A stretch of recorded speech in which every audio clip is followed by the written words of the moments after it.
Sekelompok orang bersenjata menyerbu sebuah studio stasiun televisi yang sedang siaran langsung di Guayaquil, Ekuador, dan mengancam staf. Para karyawan yang berada di studio stasiun televisi itu dipaksa tiarap saat siaran langsung, sehingga beberapa saat kemudian siaran dihentikan. Kepolisian Ekuador pun datang dan membebaskan semua staf serta menangkap 13 orang dalam kelompok bersenjata tersebut.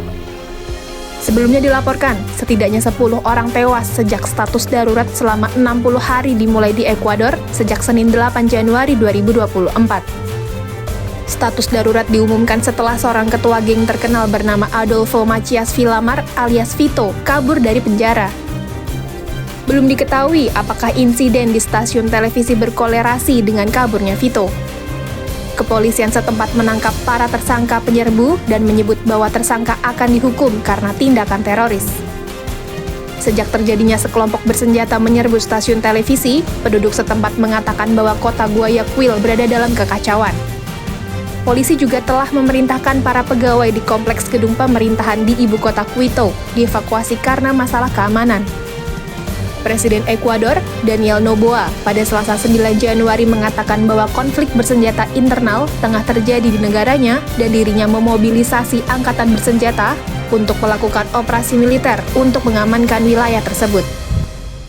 Pernyataan Presiden Noboa merupakan tanggapan terhadap gelombang kerusuhan di penjara, pelarian dari penjara, serta tindakan kekerasan lainnya yang menurut pihak berwenang dilakukan oleh geng kriminal. Status darurat yang dikeluarkan oleh Noboa pada Senin 8 Januari adalah upaya untuk memulihkan ketertiban usai ketua geng terkenal, Vito, kabur dari penjara. Dilaporkan bahwa saat Vito kabur terjadi kericuhan di setidaknya 6 penjara. Sejumlah narapidana dilaporkan menyandra beberapa sipir dan mengancam akan membunuh mereka jika tentara dikerahkan untuk mengendalikan lapas. Sebanyak 8 orang tewas dan 3 lainnya terluka dalam serangan yang terkait dengan geng kriminal di Guayaquil, sementara 2 petugas polisi dibunuh oleh penjahat bersenjata di kota terdekat, Nobol. Di kota Riobamba, hampir 40 napi termasuk seorang gembong narkoba lainnya kabur dari penjara. Setidaknya 7 polisi juga diculik setelah Presiden Ekuador mengumumkan status darurat. Aparat Ekuador mengatakan bahwa Vito tak berada dalam selnya pada Minggu 7 Januari pagi ketika polisi datang untuk memindahkannya ke gedung lain.